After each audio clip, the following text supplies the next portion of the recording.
This is not a fire. It's a cleansing.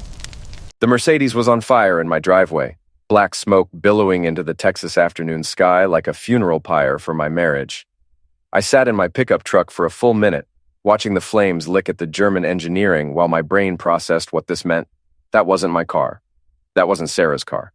That was a car I'd never seen before, parked where only family should park, burning like the lies I'd been fed for months. My name is Jake Morrison, and I fix things for a living. Air conditioning units, heating systems, broken pipes, you name it, I can make it work again. But as I stared at that burning luxury car, I realized some things can't be fixed. They can only be replaced. I ended the engine and walked toward my house, the heat from the Mercedes hitting my face like a slap. Through the living room window, I could see movement. Frantic, panicked movement. Sarah's voice carried through the walls, high-pitched and desperate, talking to someone I couldn't see. The front door was unlocked. It's always unlocked in our neighborhood, or at least it used to be back when I thought I knew who lived in my house. "Jake!" Sarah's voice cracked when she saw me. She stood in our hallway wearing nothing but a silk robe I'd bought her for Christmas, her blonde hair a mess, mascara smeared under her green eyes. "Thank God you're home early. There's been an accident." "I can see that." I nodded toward the window where orange flames danced against the glass. "Whose car?" It belongs to..." She stumbled over the words like a drunk trying to walk a straight line. "It's Dimitri's. He's a client from the law firm. He came by to discuss a case and his car just caught fire." Dimitri. Russian name. Expensive taste in cars. I filed that information away in the part of my brain that catalogs problems before solving them. "Where is he now?" Sarah's eyes darted toward the bedroom. Our bedroom. He's hurt. The car fire, it startled him and he fell. Hit his head. I was just about to call an ambulance." I walked past her toward the bedroom, my work boots heavy on the hardwood floor we'd installed together 3 years ago. Back when we still did things together. Back when she still looked at me like I mattered. The bedroom door was locked. "Sarah," my voice came out flat, emotionless. "Why is our bedroom door locked?" He was disoriented.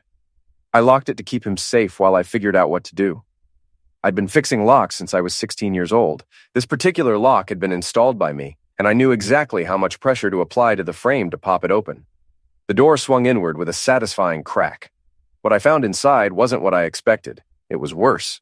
Dimitri, tall, dark-haired, probably mid-30s, was hanging upside down from the pull-up bar I'd installed in the doorway. His ankles were bound with what looked like Sarah's silk scarves, his wrists tied behind his back. He was conscious but groggy, wearing nothing but boxer shorts and a message written across his chest in black Sharpie. I hope he was worth it. "What the heck?" I said, genuinely confused. Sarah pushed past me into the room. "Oh my God, Dimitri! Are you okay? Jake, help me get him down." I stood there for a moment, processing the scene. This wasn't what you'd expect to find after discovering your wife's affair. This looked like someone had beaten me to the punch. "Who did this?" I asked. "I don't know." Sarah was crying now, real tears streaming down her face. "I found him like this when I came back from getting coffee. Someone broke in, they must have..." "Sarah." I cut her off. "Stop lying." She froze, her hand still reaching toward Dimitri's bound ankles. "You want to know how I know you're lying?" I walked over to my dresser and picked up a small device I'd hidden behind the lamp 3 weeks ago. A voice recorder, the kind private investigators use. "Because I've been recording everything that happens in this room for the past month." The color drained from her face. 96 hours of audio, Sarah. 96 hours of you and your client discussing a lot more than legal cases. You want me to play some highlights? Dimitri groaned and tried to speak through what I now realized was a gag made from one of my old t-shirts. "Let him down," Sarah whispered. "Why? He looks comfortable." I flicked water from the bedside glass into Dimitri's face. He jerked awake, eyes wide with panic. "Besides, I'm curious about who strung him up like a piñata. Got any ideas?" I grabbed Dimitri's ankles and yanked the scarves loose. He dropped hard onto the carpet with a satisfying thud, groaning as he rolled onto his side. "There," I said. "Problem solved. Now let's go deal with that car fire before the fire department shows up and starts asking uncomfortable questions." I walked outside, pulled out my phone, and called Eddie's Towing. "Hey, Eddie, it's Jake Morrison. Got a car fire in my driveway? Yeah, electrical fire by the look of it. Insurance will cover the tow." While I waited for the tow truck, I stood in my driveway watching my neighbors peek through their curtains. Mrs. Dorsey from next door was recording everything with her phone, probably already uploading it to Facebook with some dramatic caption about the excitement on Maple Street. Sarah came outside, now dressed in jeans and a sweater, looking like she was trying to disappear into her clothes. "Jake, we need to talk." "No," I said, not looking at her. "We really don't. Please, let me explain." "Explain what? That you've been screwing a Russian gangster in our bedroom for the past 3 months? That you've been lying to my face every day while planning God knows what behind my back? That you're probably the one who tied him up in there because your little romance went sideways?" She didn't deny any of it. That told me everything I needed to know. The tow truck arrived 20 minutes later. Eddie climbed out, took one look at the smoldering Mercedes and whistled low. "Whoa, Jake, that's a $60,000 barbecue." "Electrical fire," I said. "These foreign cars, you never know." Eddie winked. "Yeah, electrical. I'll put that in the report." As the Mercedes disappeared down the street on the back of Eddie's truck, I turned to Sarah. "Pack a bag. You've got 24 hours to find somewhere else to sleep." "This is my house, too." "Not anymore." I pulled out my phone and showed her the screen. "I filed for divorce this morning, before I came home, before I found your boyfriend strung up like Christmas tinsel." Funny how things work out. Sarah collapsed onto the front steps, sobbing into her hands. For a moment, I almost felt sorry for her. Almost. But then I remembered the 96 hours of audio on that recorder, and the feeling passed. I woke up the next morning to the smell of pancakes and coffee, which was strange because Sarah couldn't cook, and I hadn't been to the grocery store in a week. I found her in the kitchen, wearing the yellow sundress I'd always said made her look beautiful, standing over the stove like some kind of domestic goddess. "Good morning," she said without turning around. "I made breakfast." "You made breakfast?" I poured myself coffee from a pot that actually contained coffee instead of the brown water Sarah usually produced. "Why?" "Because we need to talk, and people think better when they're not hungry." I sat down at the kitchen table and watched her flip pancakes with surprising competence. "Where'd you learn to cook?" "YouTube." She set a plate in front of me. Perfect golden pancakes, crisp bacon, fresh strawberries, arranged like she was auditioning for a cooking show. "Jake, I have something to tell you." Here it comes, I thought. The speech about how it meant nothing, how she loved me, how we could work through this. I'd heard variations of it from every cheating spouse I'd ever known, and I'd known plenty. "I'm pregnant." That wasn't what I expected. I set down my fork and looked at her. Really looked at her. She had that glow people talk about, and she'd been wearing looser clothes lately. I'd attributed it to stress from work, but now, how long? 8 weeks. She sat down across from me, her hands folded in her lap like a schoolgirl. "I found out last week." I did the math in my head. 8 weeks ago, we'd still been having love occasionally, usually after she'd had a few glasses of wine and could pretend I was someone else. But 8 weeks ago was also when the recordings showed her affair with Dmitri was in full swing. "Is it mine?" The question hung in the air between us like smoke from yesterday's car fire. "Of course it's yours." But she said it too quickly, too defensively. "Sarah, I'm not stupid. I know when we had love last, and I know when you started screwing the Russian. The timing's awfully convenient. It's yours, Jake. I swear on my mother's grave." Your mother's still alive, I thought, but didn't say it out loud. "Okay," I said instead. "Let's say it is mine. What do you want from me?" "I want us to try again, for the baby's sake." I took a bite of pancake. It was actually good, which somehow made everything worse. "And Dmitri, it's over. Completely over. What happened yesterday? Someone sent me a message. Someone who knows about us. I think it might be one of his business associates. These people, Jake, they're dangerous." "What kind of business associates?" Sarah got up and started clearing dishes, even though I wasn't finished eating. "Nervous energy. I don't know exactly. He never talked about it directly, but there were phone calls in Russian, men who came by his apartment at strange hours. I think he might be involved in something illegal." "And you thought it was a good idea to get involved with him anyway?" I wasn't thinking clearly. I was lonely, and he was charming, and she trailed off. "And he had money." She didn't deny it. My phone buzzed. Text message from a number I didn't recognize. "Your wife's boyfriend owes people money. Might want to keep her close." I showed Sarah the message. She went pale. "See? They're watching us. They know where we live." Then maybe you should have thought about that before you started playing house with a criminal. Jake, please, I'm scared. For the first time since I'd found Dimitri hanging in my bedroom, Sarah looked genuinely frightened. Not guilty, not sorry, frightened. What do you want me to do about it? Help me, protect me. I know I don't deserve it, but... She placed her hand over her stomach. This baby deserves a chance. I stared at her hand, trying to figure out if she was telling the truth about the pregnancy, or if this was just another lie in a long series of lies. Sarah had always been good at manipulation, but she'd never been good at acting. I'll make you a deal, I said finally. You want my protection? You want me to help you deal with your Russian problem? Fine. But I want something in return. Anything. I want the truth. All of it. Who is Dimitri really? What kind of business is he in? Who tied him up in our bedroom and why? And most importantly, whose baby are you really carrying? Sarah sat back down, her hands shaking slightly. The baby is yours. I swear to God, Jake, it's yours. Prove it. How? Paternity test. Today. It's too early. Blood test. They can do it at 8 weeks. I looked it up this morning while you were making pancakes. She was quiet for a long moment, staring at her hands. Finally, she nodded. Okay, but Jake, about Dimitri. There are things about him that I didn't know when we started seeing each other. Things that could get us both in trouble. What kind of things? He's not just involved with dangerous people. He is dangerous people. His family back in Russia, they're connected to organized crime. He came here to set up operations for them. Operations like what? I don't know exactly. Money laundering, maybe import business. He owns a car dealership, but it's just a front.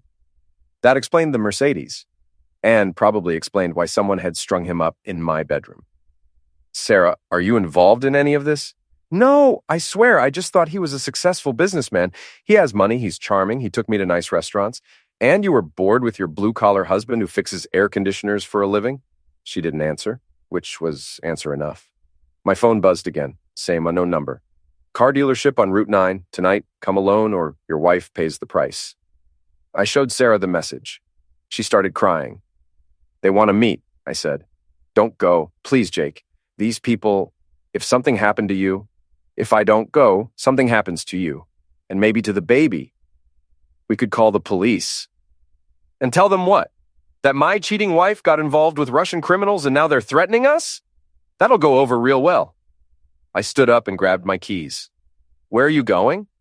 To see a friend about getting some backup. Ray Kowalski ran a small private investigation business out of an office above the hardware store on Main Street. He'd been a cop for 25 years before retiring, and he'd been my dad's best friend before Dad died. Ray was the kind of man who still believed in handshake deals and settling problems without involving lawyers. Jake Morrison, Ray said when I walked into his office. Heard you had some excitement at your house yesterday. News travels fast. Small town. Mrs. Dorsey's been telling everyone about the car fire and the ambulance. There was no ambulance. I know. That's why I figured you might need to talk. I told Ray everything. The affair, the recordings, finding Dimitri tied up, the pregnancy, the threatening text messages. Ray listened without interrupting, occasionally making notes in a small notebook he kept on his desk. Russian mob, Ray said when I finished. That's above your pay grade, son. I know, but I can't just ignore it. You could. Take Sarah and disappear for a while. Let them sort out their own problems. And spend the rest of my life looking over my shoulder? Ray leaned back in his chair, studying me. What do you really want here, Jake? You want to save your marriage, save your wife, or do you want revenge? It was a good question. I'd been asking myself the same thing since yesterday. I want the truth, I said finally. And I want my life back. Those might be mutually exclusive goals. Maybe, but I'm tired of being lied to, and I'm tired of being afraid. Ray nodded slowly. All right, but we do this smart. No cowboy bees. What do you have in mind? First, we find out exactly who we're dealing with. I've got contacts in the police department who can run background checks. Second, we get you wired up for that meeting tonight. Third, we make sure you're not walking into that meeting alone, no matter what they said. They said, come alone. They always say that. Doesn't mean you have to listen. Ray opened his desk drawer and pulled out a small recording device, similar to the one I'd been using at home, but more sophisticated. This'll pick up conversation from 30 feet away and broadcast it to a receiver. I'll be parked outside the dealership, listening to every word. If things go sideways, I call in backup. What kind of backup? The kind that carries badges and tools. I took the recording device. It was smaller than a pack of gum and had a magnetic clip that would attach to the inside of my jacket. Ray, what if Sarah's lying about the baby? Then you'll know soon enough. But Jake, even if the baby isn't yours, that doesn't mean you should let these people hurt her. I know. Do you? Because I can see the anger in your eyes, son. Anger makes people do stupid things.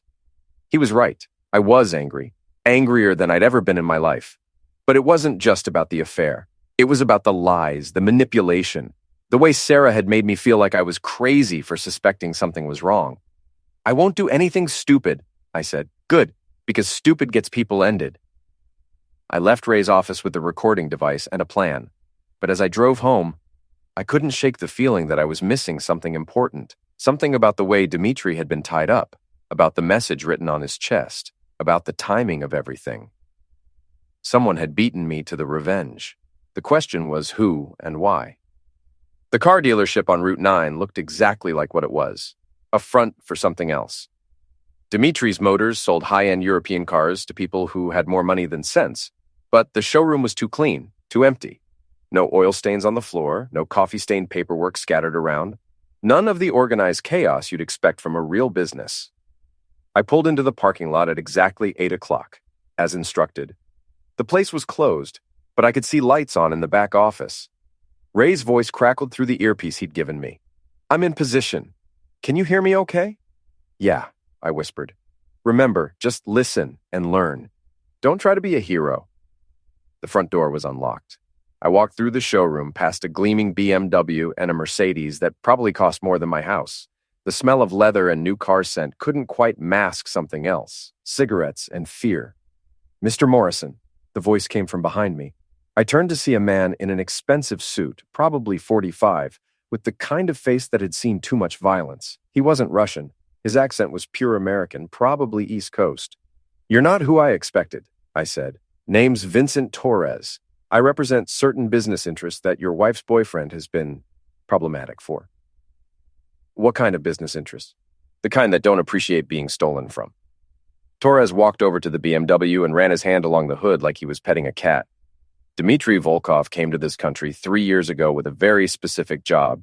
He was supposed to establish legitimate businesses that could be used to clean money for his family's operations back home. Instead, he's been skimming profits and using the businesses for his own benefit. What does that have to do with me? Your wife knows about the skimming. She's been helping him hide assets, using her legal expertise to set up shell companies and offshore accounts. That hit me like a punch to the gut.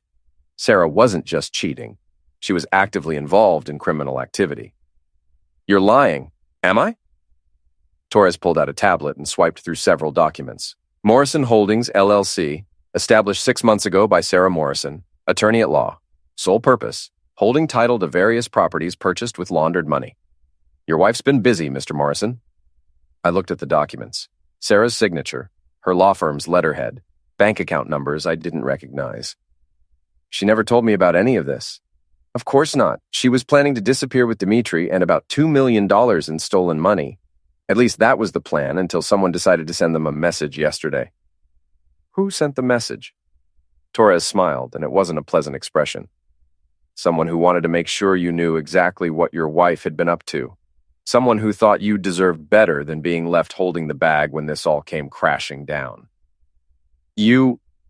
Me.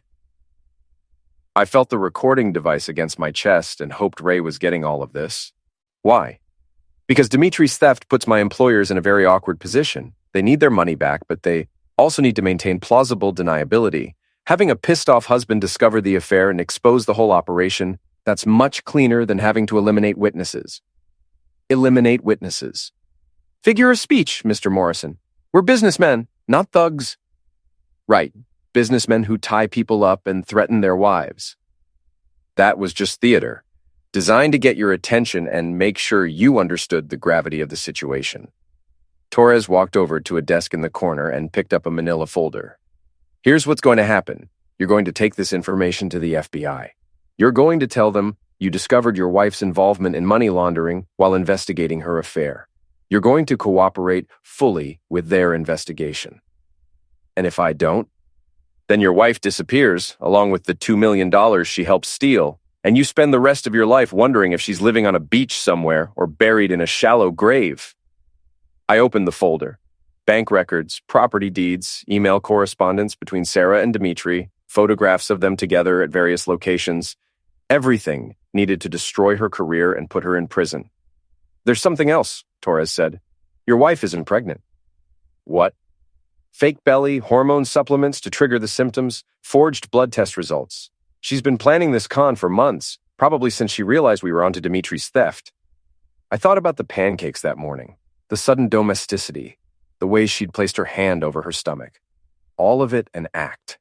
How do you know? Because we've been watching her for weeks. We know about the fake pregnancy, the stolen money, the escape plan. We know everything, Mr. Morrison. The only question is whether you're going to help us clean up this mess or become part of it. Ray's voice crackled in my earpiece. Jake, get out of there, now. But I wasn't ready to leave yet. I had questions. If you know all this, why do you need me? Why not just turn the information over to the FBI yourself? Because it's cleaner if it comes from the betrayed husband. More believable. And because... Torres paused, studying my face. Because I think you want revenge just as much as we want our money back. He wasn't wrong about that. What happens to Sarah? That depends on how cooperative she is. If she returns the stolen money and testifies against Dimitri, she might avoid prison. If not, Torres shrugged. And Dimitri? Dimitri's already on a plane back to Russia. His family will deal with him in their own way. I closed the folder and tucked it under my arm. I need time to think about this. You have 24 hours. After that, we handle the situation our own way. I walked back through the showroom, past the expensive cars that were probably bought with stolen money, past the fake business that existed only to hide criminal activity. As I reached the door, Torres called out to me. Mr. Morrison, your wife made her choice when she decided to steal from us. Don't let her drag you down with her. I drove home in silence, ignoring Ray's voice in my earpiece, asking if I was okay. I wasn't okay. I was angry, betrayed, and confused. But more than anything, I was tired of being manipulated. Sarah was waiting for me in the living room wearing the same yellow sundress from that morning. She looked up hopefully when I walked in. How did it go? I dropped the folder on the coffee table in front of her. She opened it and went pale. Jake, I can explain. Can you? Can you explain Morrison Holdings? Can you explain the $2 million you helped steal? Can you explain the fake pregnancy? Her face crumpled. How did you? It doesn't matter how I know. What matters is that you've been lying to me about everything. The affair was just the beginning, wasn't it? Sarah started crying, but they weren't the manipulative tears from before. These were tears of genuine fear. I never meant for it to go this far. It started as just an affair, but then Dimitri told me about the money, and he said we could start a new life together. So you helped him steal from the Russian mob? I didn't know they were mob. I thought they were just investors. Bees, Sarah. You're a lawyer. You know how to recognize criminal activity. She wiped her eyes and looked at me with something approaching honesty for the first time in months. You're right. I knew, and I didn't care because I wanted out of this life, out of this house, out of this marriage, out of this boring suburban existence. So you decided to destroy everything, instead of just asking for a divorce. I was going to ask for a divorce! After Dimitri and I got the money safely offshore, after we established ourselves somewhere new, I was going to make sure you were taken care of.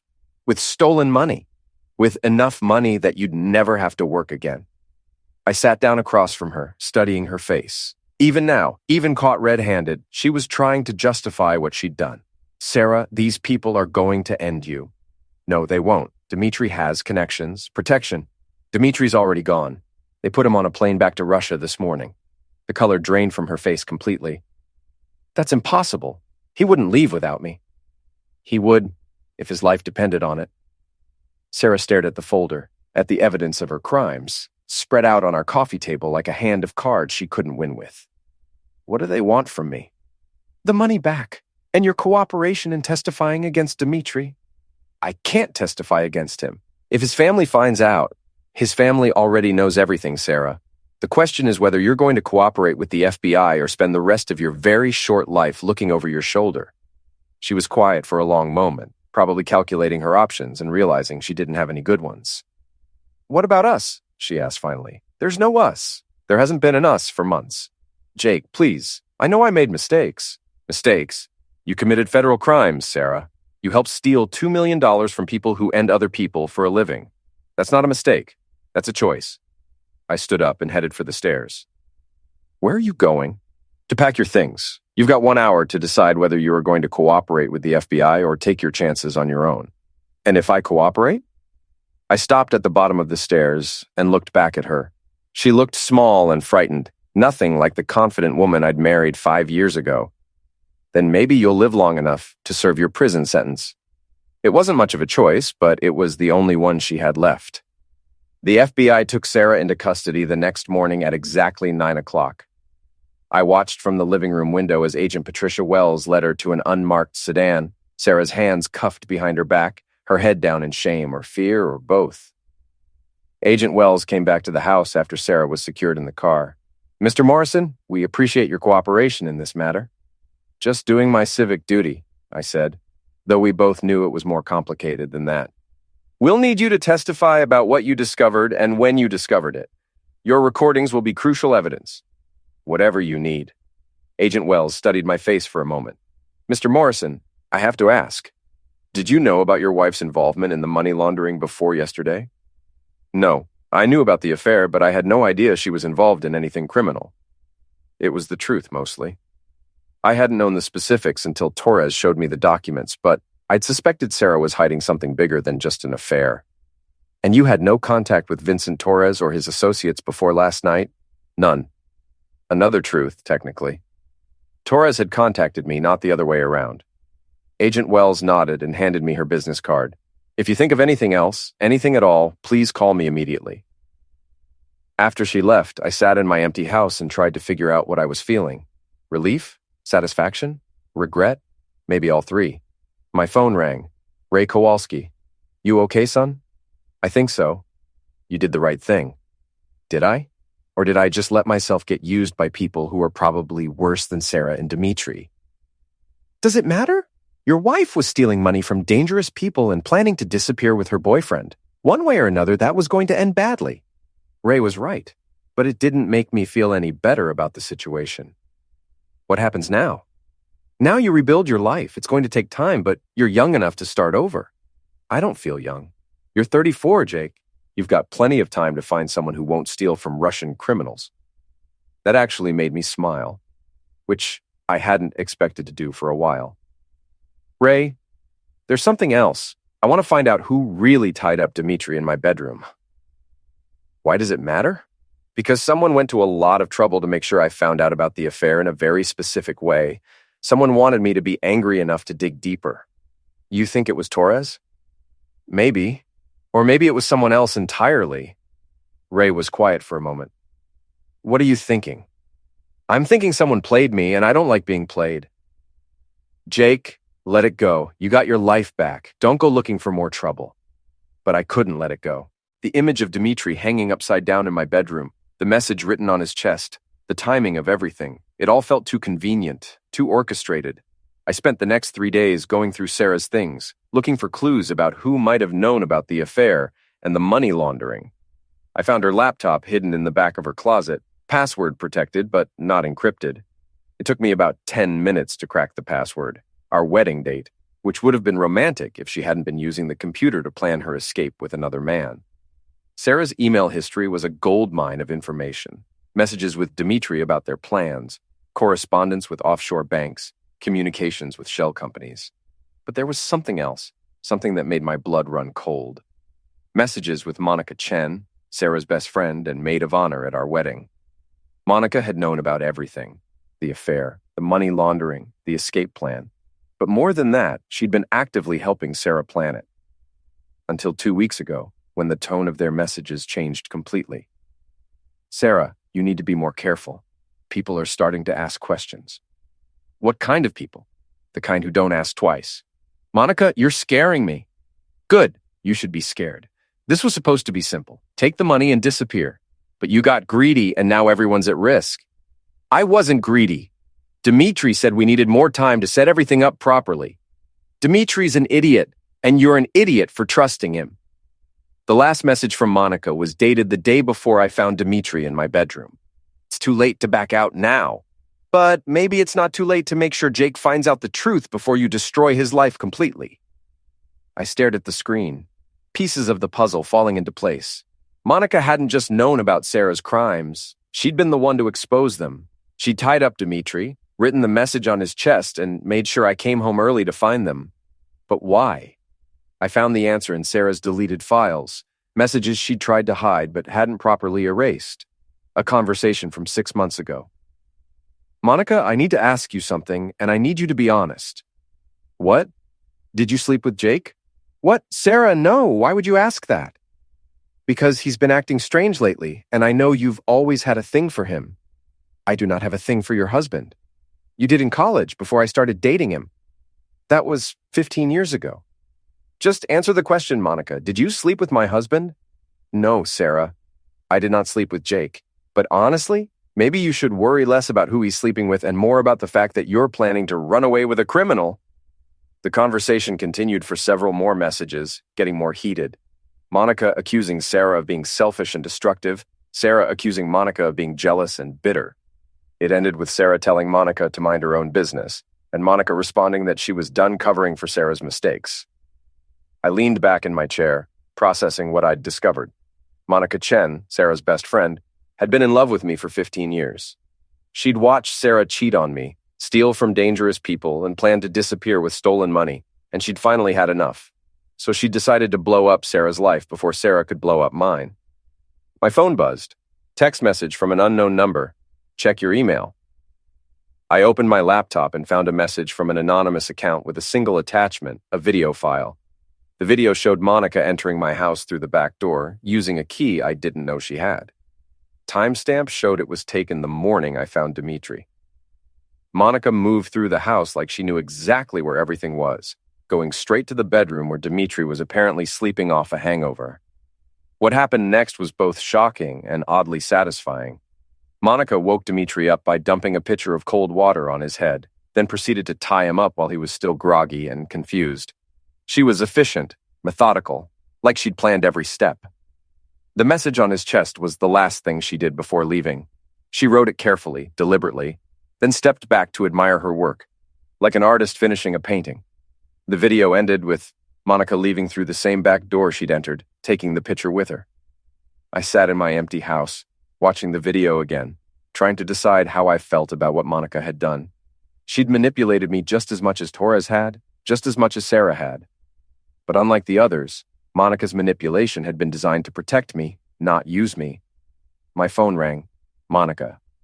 Jake, I heard about Sarah. Are you okay? I'm fine, Monica. Thanks for asking. I know this must be difficult for you.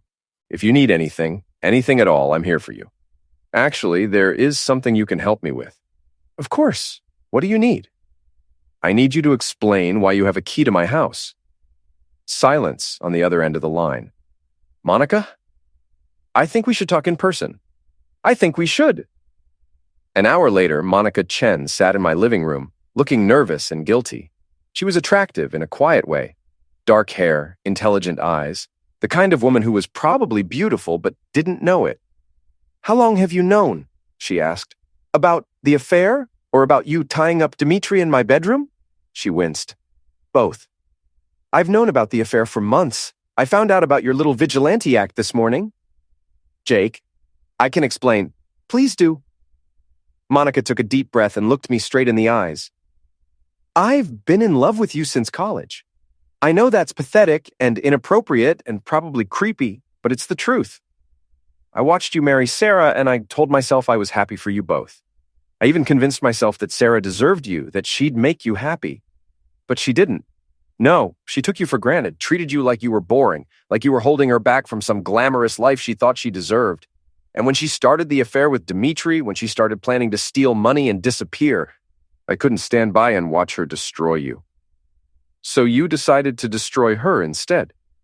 I decided to make sure you knew the truth before she could hurt you any worse. Monica reached into her purse and pulled out a key, the key to my house. Sarah gave this to me 2 years ago when you were out of town for a week on business. She said she felt safer having someone nearby who could check on the house. I never gave it back. And you've been watching us ever since. Not watching, just aware. I live 3 blocks away, Jake. I drive past your house every day on my way to work. I noticed when Dimitri started coming around. I noticed when Sarah started acting different. So, you confronted her. I tried to. I told her she was making a mistake, that she was going to ruin her life and yours. She told me to mind my own business. But you didn't. No, I couldn't, because I knew about the money laundering, and I knew about Dimitri's connections, and I knew that if Sarah went through with her plan, you'd be left to deal with the consequences. Monica stood up and walked to the window, looking out at the street where Sarah had been arrested just days before. I never meant for it to go this far. I just wanted you to find out about the affair so you could divorce her before she disappeared with the money. I didn't know about Torres and his people. I didn't know they were already planning to use you. But you're not sorry you did it. She turned back to me, and for the first time since I'd known her, Monica looked completely honest. No, I'm not sorry. Sarah was going to destroy your life, and I couldn't let that happen. I studied her face, looking for signs of deception or manipulation. But all I saw was a woman who'd made difficult choices to protect someone she cared about. Monica, what you did was illegal. Breaking and entering, assault, kidnapping, I know. If I turned that video over to the police, you'd go to prison. I know, but I'm not going to do that. She looked surprised. Why not? Because unlike everyone else in this mess, you actually cared about what happened to me. Monica started crying then, quiet tears of relief or guilt or maybe just exhaustion. Jake, I need you to know, I never expected anything from you. I never thought that exposing Sarah would somehow make you fall in love with me. I just wanted you to be safe. I know. And I know you probably can't forgive me for manipulating you, for lying to you. Monica. She stopped talking and looked at me. Thank you. For what? For caring enough to save my life. We sat in comfortable silence for a while, 2 people who'd been through heck and somehow found their way to the other side. Finally, Monica stood up to leave. Jake, what are you going to do now? I don't know. Start over, I guess. Figure out who I am when I'm not being lied to by everyone around me. That sounds like a good plan. She walked to the door, then turned back. Jake, when you do figure out who you are, if you ever want company, I'll be around. After she left, I deleted the video file and threw away the anonymous email. Some secrets were worth keeping. 3 months later, Sarah pleaded guilty to money laundering and conspiracy charges. She got 5 years in federal prison and agreed to forfeit all assets purchased with stolen money. Dimitri was found dead in Moscow, apparently the victim of a robbery gone wrong. Vincent Torres and his associates disappeared, presumably back to whatever shadows they'd emerged from. And I started rebuilding my life, one day at a time. The first step was selling the house on Maple Street. Too many bad memories, too many neighbors who knew too much about my business. I bought a smaller place across town, near the boxing gym where I'd started working out to deal with the stress of everything that had happened. The second step was expanding my business. Turns out, surviving a Russian mob money laundering scheme gives you a certain reputation for being able to handle difficult situations. I started getting calls from people who needed problems solved discreetly, and I discovered I had a talent for it. The third step was figuring out what I wanted from the rest of my life. Monica and I started having coffee together once a week, just talking about normal things. Work, movies, books, anything except the mess that had brought us together. She never pushed for more, never made me feel pressured or guilty. She just existed in my life as a friend who happened to be someone I could trust completely. After 6 months of coffee dates, I realized I was looking forward to seeing her more than I was dreading the memories of Sarah. After 8 months, I kissed her in the parking lot of the coffee shop, and she kissed me back like she'd been waiting her whole life for that moment. After a year, she moved into my new house, and we started building something that felt real and honest and safe. I never told Monica about Torres or the FBI or the real reason Sarah had been arrested. Some truths were too dangerous to share, even with someone you loved. But I also never forgot that Monica had risked everything to protect me from people who would have destroyed my life without a second thought. On the second anniversary of the day, I found Dimitri tied up in my bedroom. Monica and I got married in a small ceremony at the courthouse. No big wedding, no fancy reception, just 2 people who'd found each other in the wreckage of someone else's lies. Ray Kowalski was my best man. He pulled me aside before the ceremony and asked if I was sure I was ready for this. She loves you, Jake, but she also lied to you and manipulated you. Are you okay with that? Ray, she lied to me to protect me from people who were lying to me to use me. I think I can live with that kind of lie. And Sarah? What about her? You ever think about visiting her in prison? Getting closure? I thought about it for a moment. Sarah had written me letters from prison, apologizing for everything, begging for forgiveness, asking me to wait for her. I'd thrown them all away without reading more than the first few lines. Some doors are better left closed, I said finally. Ray nodded. Good answer. The ceremony took 15 minutes. Judge Martinez, who'd handled my divorce from Sarah, pronounced Monica and me husband and wife. She kissed me like she meant it, and for the first time in years, I felt like I was exactly where I was supposed to be. That night, as Monica slept beside me in our bed, I thought about the chain of events that had brought us together. Sarah's betrayal, Dimitri's greed, Torres's manipulation, Monica's desperate gamble to save me from all of it. It had been messy and complicated and dangerous. People had been hurt, lives had been destroyed, crimes had been committed. But somehow, out of all that chaos and pain, I'd found something real. I'd found someone who loved me enough to risk everything to protect me. And in the end, that was worth all the lies, all the betrayal, all the fear. Some stories don't have happy endings. Some stories end with revenge and regret and the bitter satisfaction of watching your enemies destroy themselves. But this story, my story, ended with love. Real, honest, complicated love. And that was better than revenge.